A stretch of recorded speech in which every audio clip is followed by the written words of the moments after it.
Bienvenue, bienvenue sur cette nouvelle vidéo sur le canal de Mec Engineer.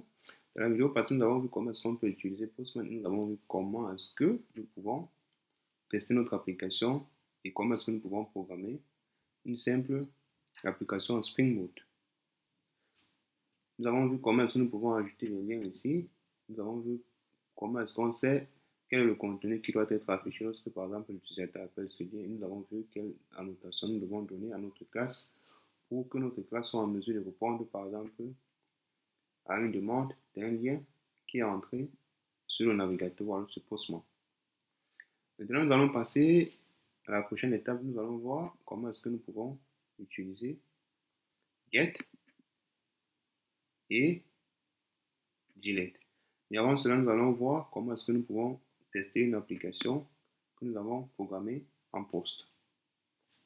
Et pas de souci, dans les vidéos suivantes, nous allons vraiment programmer un cas où nous allons utiliser une base de données à ce niveau. Et dans cette base de données, nous allons utiliser les méthodes post, les méthodes get, les méthodes delete pour pouvoir ajouter des éléments dans la base de données, lire dans la base de données ou alors effacer dans la base de données.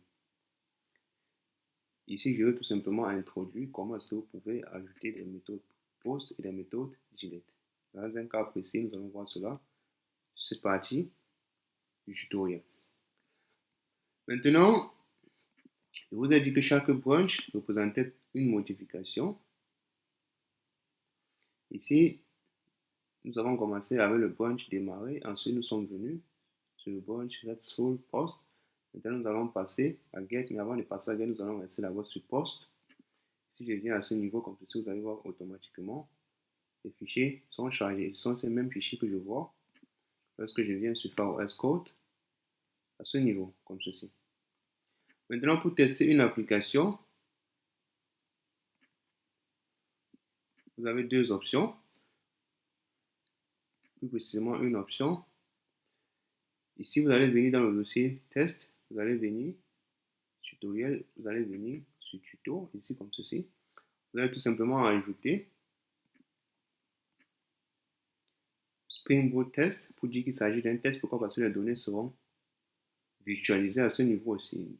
Nous n'allons pas vraiment tester notre application, mais nous allons plutôt simuler notre application et tester si la réponse que nous attendions est exactement la réponse qui a été donnée de la simulation. Si tel est le cas, alors notre application a été fonctionnelle.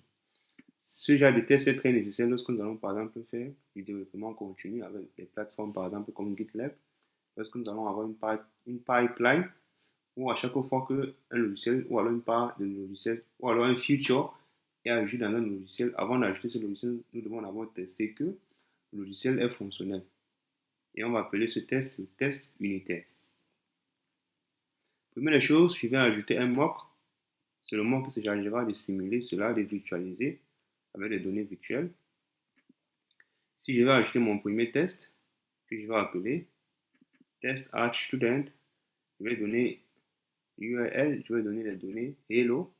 Si je vais faire un mock perform, je dis que je vais simuler la méthode post de RESTful. Je spécialise ici l'URL. Étant donné que je suis déjà sur localhost, je n'ai plus besoin de mettre localhost ni de mettre le port. Pourquoi? Parce que tout ceci est virtuel. Je spécifie le type de contenu que je veux générer, JSON, et ensuite je mets content data pour dire que c'est les données que je souhaite envoyer par la méthode post. Parce que post nous permet d'envoyer des données, get nous permet de lire les données, une request, delete nous permet d'effacer, dans une base de données, update de mettre à jour, ainsi que put de mettre à jour. Et ensuite, une fois que j'ai ajouté mes données, je vais demander de vérifier si la réponse que j'ai obtenue est une réponse 200. Pourquoi? Parce que lorsque je viens sur Postman, vous allez voir, chaque fois que je fais ce send, lorsque cela a bien fonctionné, alors j'obtiens pour réponse 200. Lorsque la réponse HTTP est 200, vous pouvez lire à ce niveau, alors le request a fonctionné. Plus précisément, notre demande au serveur a été bien effectuée. C'est ça que je teste à ce niveau.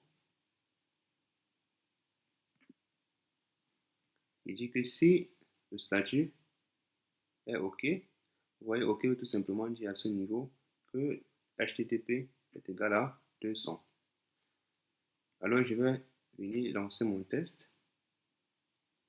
Vous voyez voici le test qui est en train d'être exécuté ici. Vous pouvez aussi tester cela avec IntelliJ si vous le souhaitez. Vous voyez le test est OK, comme ceci.